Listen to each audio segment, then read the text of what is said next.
Okay, but this is the last one. Okay, do it.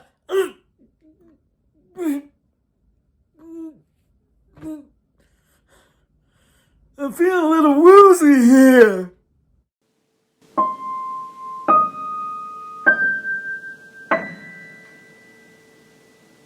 Hello, everybody, and welcome back to the Horror Movie Syllabus. My name is Professor Victor, and I'll be your host as we go through all of the essential, noteworthy, interesting, and notorious modern horror films. If you're new to the channel, I recommend you check out our introduction video. There's a link to it in the description below, and it's going to give you a pretty good sense of what we do here at the Horror Movie Syllabus. In short, we look at a particular subgenre of movie, and then we pick 3 movies from it to explore. But this is our Is It Syllabus-Worthy series. This is where I look at a movie that you guys recommend, something that you suggest in the comments to my videos, and I watch it for the first time, something I've never seen before. I watch it for the first time, and then I let you know, is it syllabus-worthy? Is there something about it that makes it worthy of being on the horror movie syllabus? And today, the movie that we're looking at is Final Stab.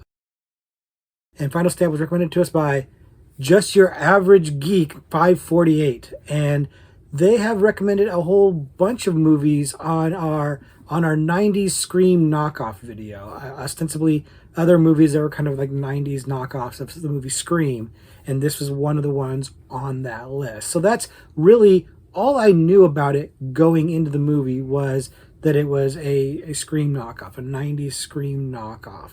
And so that's kind of up my alley, frankly, because I do love Scream. I love slasher movies, and this is ostensibly going to be a slasher movie, so that's what I go in knowing. I don't look up anything else about the movie. And did I like it? Did I hate it? Let's find out. Like I said, the movie that we're looking at today is Final Stab. Final Stab came out in 2001 and was directed by David DeCoteau, or DeCoteau. I'm not quite sure I'm pronouncing that name right. In fact, I'm pretty sure I'm not. But I do know the name because he's somewhat notorious and well known for being kind of a maker of schlocky films. He did several of the Puppet Master movies for Full Moon. We're going to be talking about Full Moon in the future, so we'll talk about him again, I'm sure.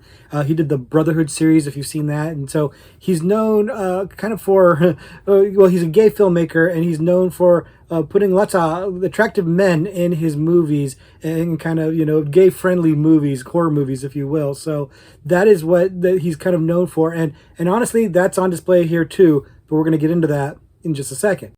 First, if you haven't seen it before, the movie is about a group of people, kind of friends, who go to this kind of secluded location for a party, and they start getting killed off one by one, but it turns out that it's actually a murder mystery party.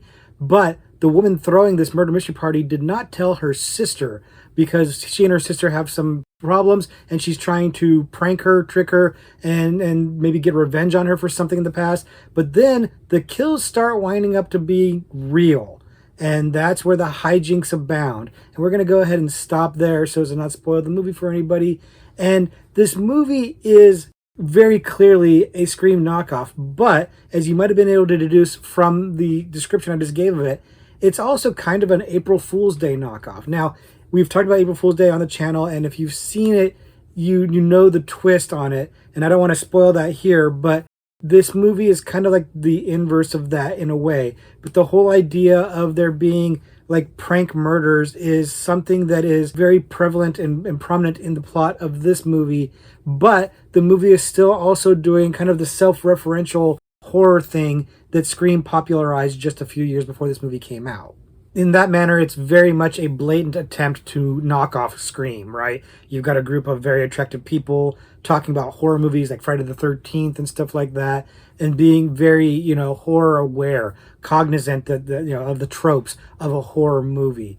And if you needed more proof that it's a blatant Scream knockoff, in Mexico, the movie was released as Scream 4, because around the time that it's coming out, it would be around that same time that Scream 3 had already come out. And then in the UK, I think it was called Final Scream. And again, this is being done to try to trick Scream fans into thinking that it's part of the Scream franchise. It's fairly clear, fairly obvious. But in the US, of course, Dimension Films, who did Scream, threatened to sue them if they try to use these titles. So that's how we got to Final Stab, which is kind of a nice little wink to the Stab films that are the films within a film in the Scream series. So I like that. I think that's kind of fun. It's kind of clever. Look, it's a rip-off movie. It knows it's a rip-off movie. It's not being shy about being a rip-off movie, which frankly you don't see as much in the US. You see that more in like Italy, for example, the blatant, titled, the sequel titles that aren't really sequels at all. They're not authorized or anything like that. So it's kind of fun and funny to see that here. And I'm here for that. I'm here for a slasher. You know me, I love me a slasher. I'm kind of an easy lay for him. So I'm here for that idea. I'm here for trying to knock off Scream. The fact that I'm getting a Scream knockoff, I'm down for this. Now, we're given a whole cast of characters, and the setup is basically like Scream, right? There's killings happening, and your assumption is that somebody in this cast of characters is the killer or killers, and you're trying to figure out who it is. That's, kind of the whodunit of Scream. They're replicating that here too. But I'll be honest with you, in retrospect, there's not really much point in guessing the killer. In fact, I felt like that was the case while I was watching this because the cast is so large. There are too many people in this movie. There's too many characters, and that's probably the first of the issues that I have with the movie, is that there are way too many characters to follow in the setup of this movie, and not enough actors. Too many characters, not enough actors. And what I mean is that the actors are not great. They are pretty mediocre to bad for the most part.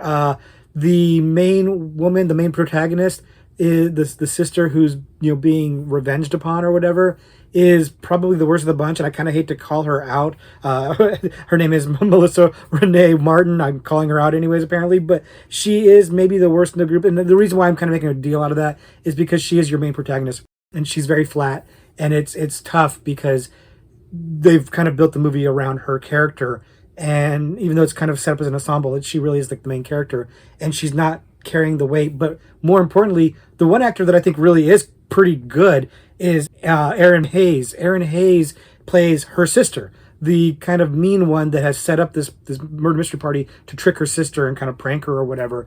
And she's chewing up scenery. She's playing it big and campy, and she's a tremendous amount of fun. And that's why the reason why I'm kind of harping on this a little bit is that the juxtaposition of these two women being sisters and having these interactions, these conversations and arguments between each other, it's kind of glaring because one of them is giving a performance that I'm really enjoying, and the other one giving me a cringeworthy performance that I'm really not enjoying. And so when you pair them together, it's a little tough. But I imagine this has to do with budget, because the movie's got very visible budget issues, and the fact that they couldn't hire better actors is just one of them. The location, which is actually a pretty cool location, frankly, is just one location, right? Everything's shot in one location, which is usually a big tip-off to a low-budget film. And a lot of the effects and stuff like that are just kind of cheap-looking. The direction is perfectly fine. It's perfectly serviceable. There's nothing wrong with it, but there's nothing imaginative about it either. It's going to get the job done quickly. And again, a kind of a tip-off to a low budget issue. But I don't really begrudge a movie being low budget. It has, these mediocre production values. It's fine. Like, the camera setups aren't imaginative. The actors aren't particularly great. I'm not really too mad at the movie about that. I get it. I know what I'm in for here. That's not a big problem. And frankly, the direction is kind of making the most of what it's got. Dakota is kind of doing his thing, but in what I'll call a subdued way based on the other movies I've seen of his. And he's done like over 100 movies under various pseudonyms. He's actually a pretty fascinating guy. But the ones I've seen, the more mainstream ones, they're a little bit more blatant in the like shirtless dudes in the shower kind of thing, naked dudes in the shower kind of thing. There is a little bit of that here, but it seems like it's reined in a little bit. But I do like what they have, because I like that, you've got a gay director, a gay male director directing a slasher film that usually suffers from the male gaze. And in this case, you're getting more of the gay male gaze. So the men are a little bit more objectified, and the women not so much so. In fact, there are like 3 times as many men as women in this very large cast. It's like a cast of like a dozen people, and like 3/4 of them are men. And I think that's a nice change of pace. It's a nice difference to the standard heterosexual, if you will, horror flick, slasher flick, that the women are there to be ogled. In this case, it's the men. But even then, the ogling's not too egregious. not so many boys in underwear like they have in so many of his other movies. So I'm having a good time with that. And like I said, he's doing a decent job, even though he's got low budget. Like he's clearly trying to work with the actors he has, and that is what it is, right? And at least he knows enough to highlight Erin Hayes. She's doing great work there, and he's highlighting her. And as much as he can, he minimizes his protagonist so that you're not seeing as much. But there's only so much you can do. She's the protagonist. She's the main character, right? And he's got kills going on throughout the movie to kind of keep things rolling. Now, I'll admit the kills are kind of meh. They're kind of mid, whatever. They're not great. Most of the time, it's just stabbing people, and a lot of the gore is kind of off screen, or it's just not really there. There's not a lot of gore gags here, and the script isn't great. The dialogue's kind of bad, but not like so bad that it's tedious. It's more like kind of bad, like almost so bad it's good. It's kind of like cheesy dialogue that you can almost have fun with if you're having fun with the movie, right? Even though there's a ton of exposition, there's just character after character just dumping you with data, just tons of exposition, very clunkily delivered. But again, I can have fun with this if I'm having fun with the movie. It's not going to necessarily be a deterrent. It's not a showstopper, right? And again, Dakota is doing decent work here. The shots are decent. They're like I said, they're perfunctory. They're not imaginative or crazy or again, they're not nothing that would cost a lot of budget. They're going to be stuff that you can get done fast, but they're not bad. They're perfectly fine. There's nothing about the camera work here that should take you out of the movie. And I think it's actually lit fairly well, and the sound is very competent. I had no sound issues with it. It's a fine made movie for a cheap, low budget movie. It's professional. It's not one of those scenes where like, oh, the audio is so bad I can't take it anymore, or I can't see anything. I will note that there is a tremendous amount of lightning in Southern California here. No storming, but lightning and thunder, but no actual water for like a large chunk of the movie. It's a little weird that some people in their reviews, which I read after the movie, had noted. And yeah, it's kind of bizarre, but it does help to give some decent lighting to the movie. So a large part of this takes place at night, and the night shooting looks good. I can see what's going on. The location that he's picked is actually pretty solid too. It is a really fascinating location. Now, I'll admit it's not used very well. It's underused or it's undersold. Like the layout of the location is not super clear. He doesn't do a really good job of mapping things out for you so that you know where everybody's at. There's a lot of talk about things like the gazebo and stuff like that, so you know that their location and where people are is kind of important, especially when you're trying to track where the killer is. He could have done a better job of making that clear to the audience so that we'd kind of be able to follow where everybody is, because it is a cool location. He found a cool place to shoot. So that's a ding too. So there are production issues with it. But despite all these flaws, it still winds up being fun. Like I was saying, those bad production issues, those kind of flaws in the movie aren't necessarily showstoppers if I'm having a good time.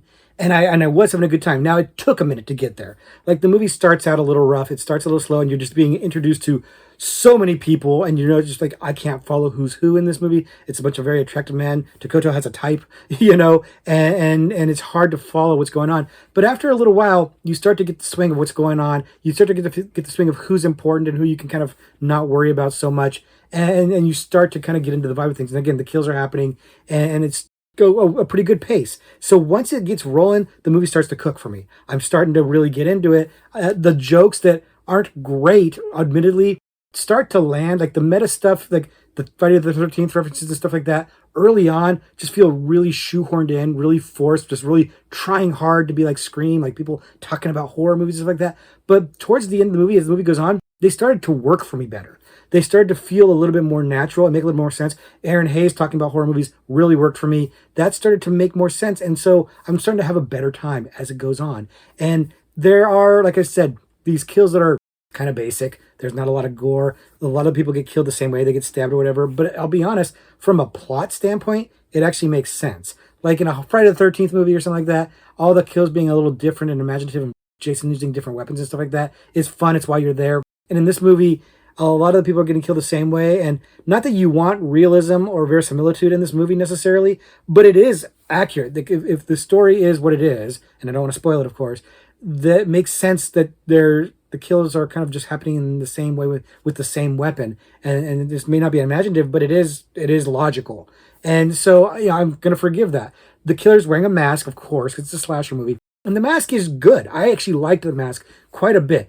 Now, it's not iconic. It's not like a hockey mask, right? Or a William Shatner mask painted white. It's not going to be like that. But there's nothing wrong with that mask at all. I actually thought it was pretty creepy, pretty cool. I liked it, and I thought it was shot well, so it looked scary.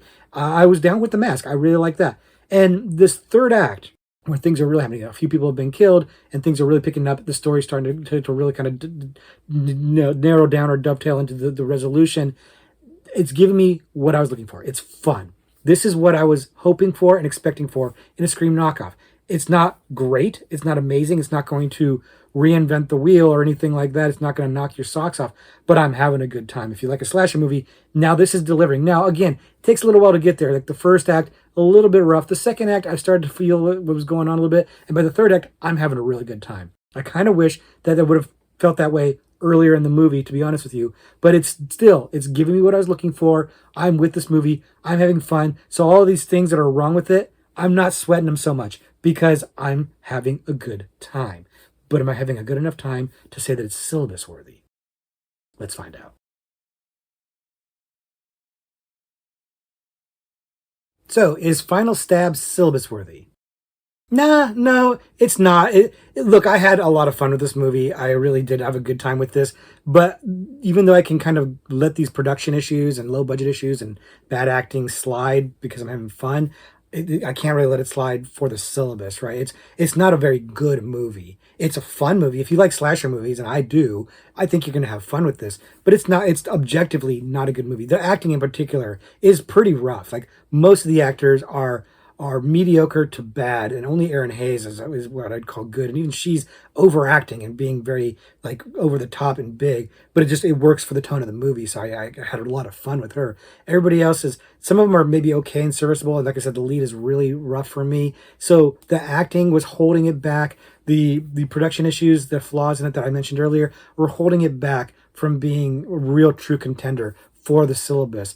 It did, again, it won me over. It kept me engaged. Even early on, like I said, early on, before it takes a little while to get going, I was still engaged enough and interested enough in what was going to happen that I was not bored. I was never bored in this movie. I was engaged and locked in the whole time. And it's relatively short. It's like 85 minutes or something like that too. But I never got bored in this movie.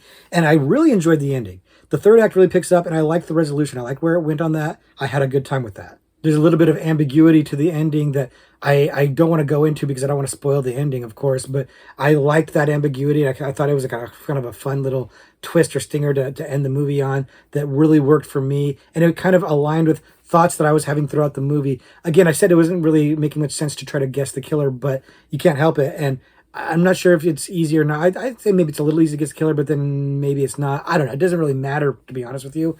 But I did like some of the stuff that they were doing here. And then I also liked what Dakota was doing, again, with kind of the gay male gaze thing about it, because it does actually kind of work in the story a bit too.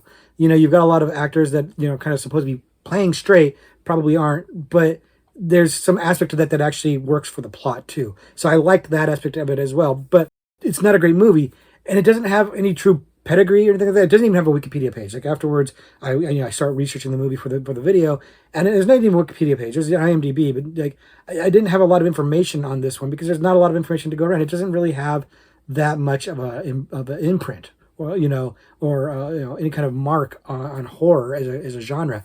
I did go on Letterboxd. The reviews on Letterboxd are kind of decent. You know, they're not amazing or anything like that, but a lot of people seem to kind of feel the way I feel about it, which is it's fun.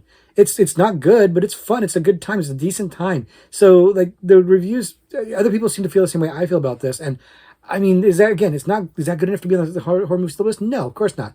So maybe in the gay slasher subgenre that we've done recently, maybe I'd find a spot for that in the extra credit. Maybe, honestly, if the gore had been a little bit better, if they'd been a little bit more fun with the kills, and or if the acting had been a little tighter, I probably would have been a little bit more forgiving to that for the gay slasher subgenre, because the obscurity of this movie would fit in with those. A lot of those movies are a little obscure too. But the fact of the matter is, it's not really, I mean, it's got a lot of gay overtones and LGBT kind of friendly stuff in it, but it's not really a gay slasher exactly. But okay, I'll just stop there because I don't want to get too much into plot and everything like that. But there's a case to be made for that, but not enough of a case for me to say definitively that it's syllabus-worthy. I'm going to say no. It's basically a basic slasher that's not terribly noteworthy, but I like a basic slasher. I'm a big fan. And so I'm down for that. So for me, this one worked really, really well. And if you love slashers, I'd say give it a chance. If you love Scream, yeah, it might be a fun time for you, but manage the expectations if you're going to check it out. So that's my thoughts on Final Stab. Had a really fun time with it, but it's not really going to make the grade. And it's still worth your time. Again, if you like slashers, sure, it's worth your time, but it's not a must see by any stretch of the imagination. It's not worthy of being on the horror movie syllabus. Now, what is worthy is this horror trivia pursuit card that I'm going to read and try to answer here on camera. Hopefully get it right and not embarrass myself. And of course, we're talking about a slasher movie today, so we're going to go with the killer category on the card. So here's the question. What character lives at the end of 1986's Henry, Portrait of a Serial Killer? Henry or Becky? This is one of those situations where I kind of don't wish they didn't give you like a multiple choice or a 50-50 choice in this sense. In this case, I kind of think it'd be a harder question if they didn't give you the two picks. Now it's a guess, right? One or the other. If you don't know, you just guess, got a 50% chance.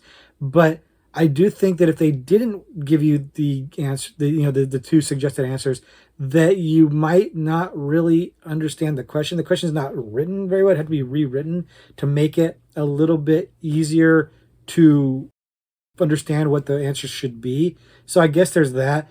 But semantics about the questioning itself aside, Henry, Portrait of a Serial Killer, great movie. I really like the movie. It's really disturbing. It's Michael Rooker playing Henry Lee Lucas, and a real life serial killer. And it's taking creative liberties, of course, but we've talked about it on the channel. I think I told the story before on the channel about meeting Michael Rooker at a comic convention and talking to him about Henry. And he was more than happy to talk about Henry with me because he was tired of people asking about Walking Dead.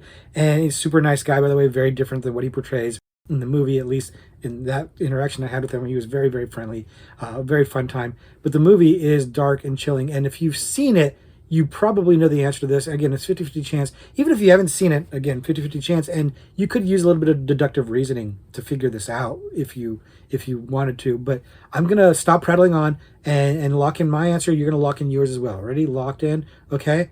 So the survivor at the end of the movie is Henry. And I'm certain of it, but I'm going to check the card. It says Henry. Yeah, the movie ends with Henry getting away with it, right? And if you're aware that it is Henry Lee Lucas, the serial killer, and you know anything about him, you know that he didn't get killed by police or didn't kill himself or die or anything like that. He was arrested. He was taken into custody, interviewed and everything, tried and convicted and all that stuff. So he's that should give you a tip off in the movie that he is the one that survives, right? In fact, Becky, I know who they're talking about because I know the movie, but that she's not like necessarily a main character in the movie either. So that would also be a tip if you're familiar with the movie. So this one, I feel like this one is a little too easy just because of the 50-50 choice on it. You guys let me know. Do you think this one was too easy too? Did you get it right? Did you get it wrong? And I know you're not going to be fun answers because if you guess something other than Henry or Becky, what are you doing, man? What are you doing? So that's going to be it for the video today. Thank you very much for hanging out to the end. Thank you very much for the recommendation. I really appreciate it. I had a good time with it. Give me more recommendations, guys. Things that I haven't seen before. Maybe I'll do a video on them if they're good, or even if they're not good sometimes. Like, frankly, the last one I did was not particularly good, but this one was. I would check it out if you like slashers. That's going to be it. Thanks again. I appreciate you guys. Till next week, class dismissed.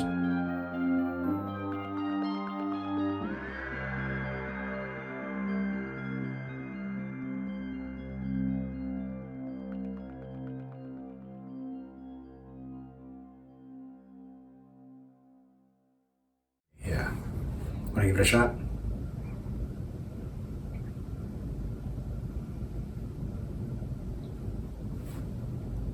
Do you mean, do I want to take a stab at it?